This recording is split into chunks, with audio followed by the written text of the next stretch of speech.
asalaamaaleykum mbokk yi tey la altine fukki fan ak juróom-ñaar ci weeru jumaada ula muy weeru rakkaati gàmm ci atum junni ak ñeenti téeméer ak ñeent fukk ak ñeent ci gàddaay yonente bi sallallahu alayhi wa sallam dëppoo fukki fan ak ñaar ci weeru décembre ci atum ñaari junni ak ñaar fukk ak ñaar fukki fan ak juróom-ñaar bokkul ci lim yu fàtti lim bu rafet la kon tey ci altine ji rafet na li ñu ci gën a taamu mooy ku ca watu wala ku ca daloo altine ju nekk nag sunna la ci ku ko man mu woor ko ñaanuk bis bi yow yàlla mi aji wëlbati xol yi yàlla na nga wëlbati sunuy xol jëmee ko ci sa topp la allahumma musarrifal qulubi sarrif qulubana ala taatik allahumma musarrifal qulubi sarrif qulubana ala taatik xadiisu bis bi jëlef na ci abdullahi ibnu amr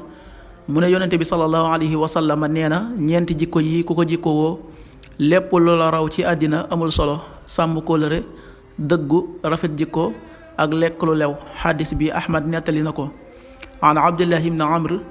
anna rasulallahi sallallahu alayhi wa sallam qaal arbaun ida kunna fiika fala alayka ma faataka min addunya xafidu amaana wa sidqu xadis wa xusnu xaliqatin wa iffatu tumatin rawahu ahmad. waxtu julli suba waxtu dana tàbbi 6h03 di juróom benn waxtu yu tegal ñetti simili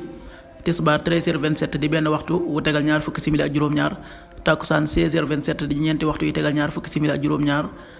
timis 18h43 di juróom benn waxtu yu tegal ñeent fukki simili ak ñett